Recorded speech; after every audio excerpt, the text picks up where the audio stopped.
وين هذه؟ انبش عليها بالراحة. استنى بس افتح من الجناب افتح لها.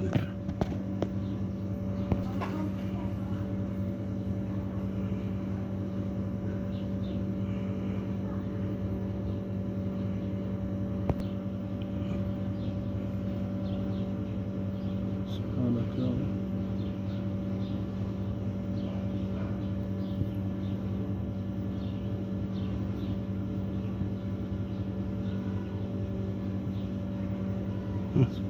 سبحان الله. شوف في بداية طلعها.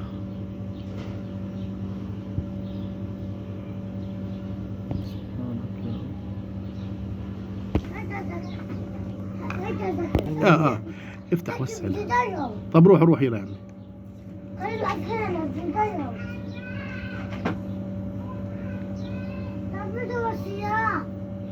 سبحان الله.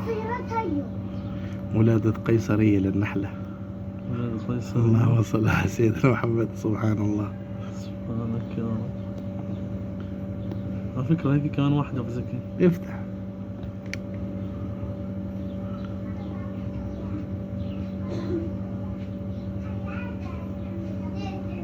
امزع سداس الجنب بتطلع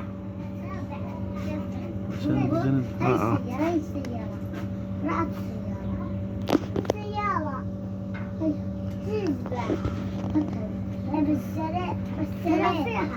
مكسور كسر الله عندنا البلح كسر الله.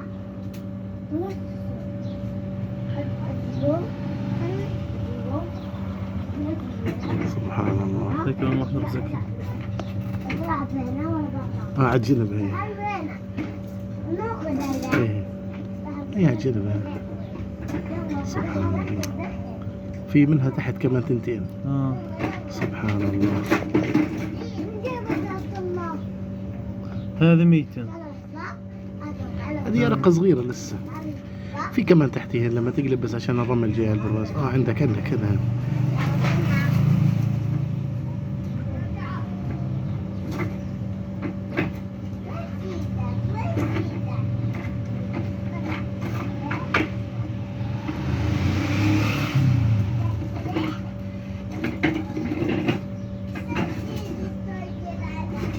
لسه مش مكتملت. هذه طلعت.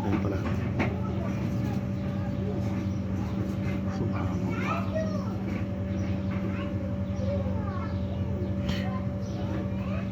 فقس جديد. لسه.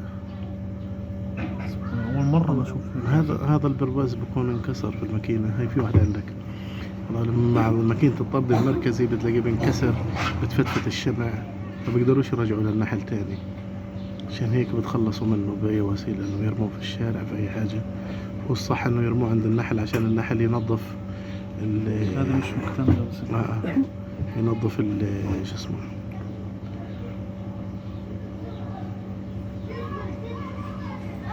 بقايا الشمع من العسل. من قال هذه عمرها نصف دقيقة. سبحان الله. كيف نصف دقيقة؟ لسه الحين فتحت لسه طلعت فقست لسه يعني. مجرد انها فقست يعني. انا في عندك كمان هان هذه افتح عليها. افتح عليها هذه لسه علينا. الله يعافيك. والله الحمد لله. يمكن مش مكتملة هذه. لا مش مكتملة. لا لسه مش مكتملة. سبحان الله. ايش والله برواز تبع النحل. بنشوف اللي بده يفقس واللي بدوش يفقس. يلا نجي داود.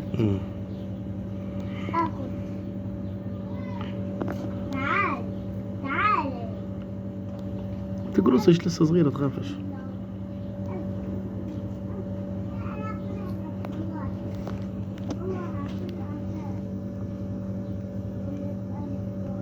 ده كله بيض. كله هي طالع في نفس الوقت. هي هذا شايف هذا جنب بعض. شوي ايدك يمكن 4 5. دي من قلم. هذه صور. هاي صور.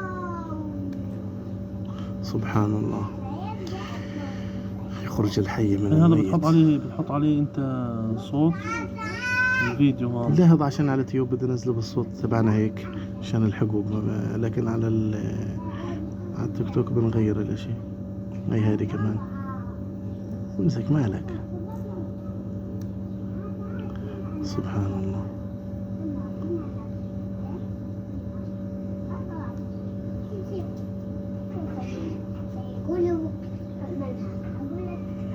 عاد هذه الحين بتعرفش ترجع للخلية تاعتها يا بشار. ايش بصير بيموت؟ بس هذا هذه اذا ما مشتش يعني هنا هي حتموت لانه ما فيش عندها نحل. بتتغذاش على العسل اللي فيش، هناك؟ لا فيش. هذه طلعت بدها تطلع في الخلية، هذه بصير لها حاضنة في الخلية فترة يوم يومين وبعدين بتطلع. بس الحين هذه هي في الأساس مش في الخلية، فمش حتقدر ترجع للخلية لأنه كل خلية لها ريحة معينة والله حسب ريحة الملكة. ما شاء الله. الملكة بتفرز ريحة، كل واحدة بتفرز لها ريحة خاصة فيها، عشان هيك ما بزبطش انها ترجع للخلية. سبحانك يا رب. زكي خلص كله. خلص واحدة زي الجنين تقريبا. مامه. هي المراحل بتكون بيضة، بعدين يرقة، بكون بعدين مرحلة الاكتمال. هل الجنين بشم ريحة امه؟ والله عاد هذه ما بعرف ايش فيها. طب انت معك علم انه العلم الحديث اثبت انه الجنين في بطن امه بيسمع بميز مثلا صوت امه، بميز صوت ابوه. هيك حكوا انه على اساس انه الصوت المتكرر دائما معهم.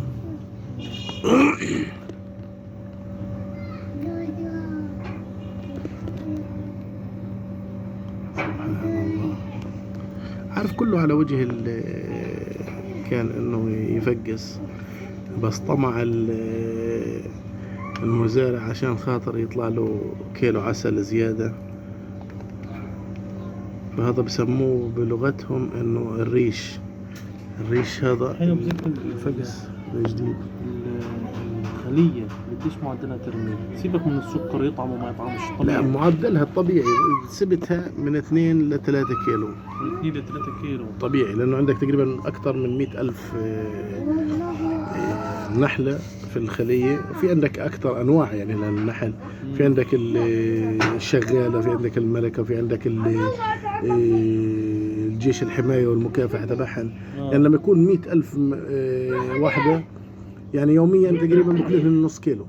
عرفت يعني جمعت كيلو مثلا أكلت نصه، جمعت كيلو أكلت نصه. أو أوقات مثلا صار مثلا عندك وقت الشتاء أو صار ظروف إنه مش قادر يطلع النحل فباكل منه، وهذا بيعمله مخزون إله مش إلنا أصلا في الأساس.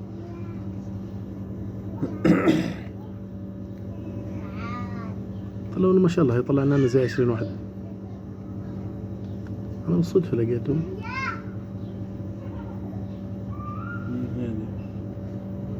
طالع وجالس.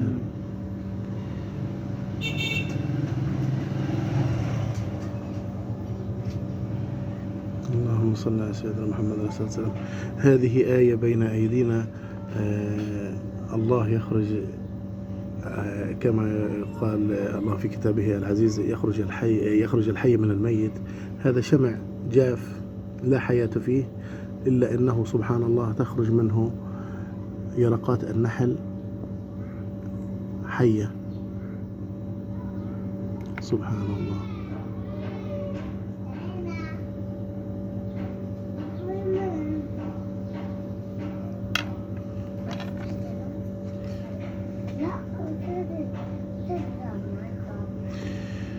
وهي غير قادرة على القرص في هذا الوقت لأنها صغيرة جدا. اللهم صل على سيدنا محمد عليه الصلاة والسلام.